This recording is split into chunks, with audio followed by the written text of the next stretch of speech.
dial to niya. Okay, nako diri karon sa Kuan PLDT. Nag-live ko, kay nagtrabaho ko, tas sawalan ko kalit og dial tone. Karon, kabalo ko na ilahan na kong giputol ako ang linya diri kay kapila na ko aning technician na magbayad og 1,000 per technician no mo ato sa balay para i-reconnect lang ang services diri. Karon kanisa na technician na diri karon diri sa labas.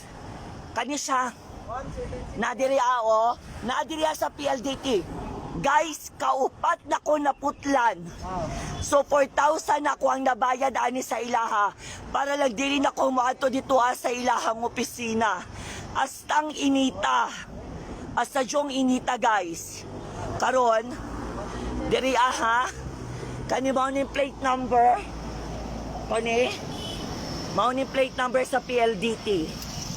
Every time na mag-ayos sila diri or mag-reconnect og kanang mga laing tao, mamutol sila og mga numbers diri sa ilang U-box aning matina diri sa may GSIS.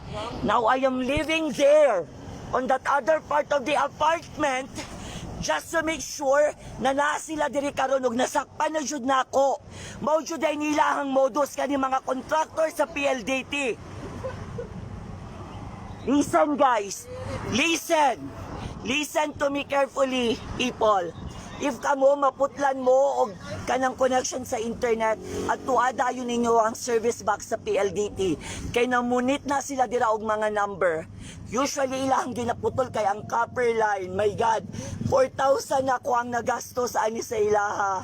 Walay kaluoy ng PLDT. This guy here is the responsible person who cut off my line without me having a pass to in PLDT.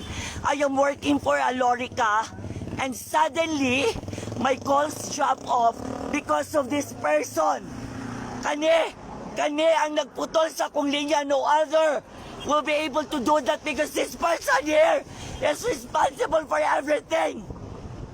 And ako pa daw ilang idemanda. Ako pa ilang idemanda guys. My God. Nagtrabaho ko, 1:30 pa ako ang out. Ibalik ako ang linya kuya karon dayon. Kani, mauni siya. Kana, dira sila, dira, pag mawalagan ninyo ang internet, sila ang nagapamutol dire. Mamili na sila miski kinsa. Putlo nila miski gabayad ang tao para lang kambyuhan og laing customer. Now, I caught them doing the same modus. I will never gonna pay them another 1,000 para i-reconnect ako ang services. This is live. This is live, people. Ikalat ninyo ang video karon dayon. Pag dili mabalik ako ang service kuya, humanda mo sa kuha. That person that person is responsible.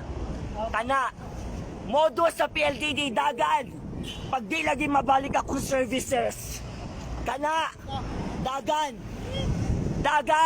Gago ka.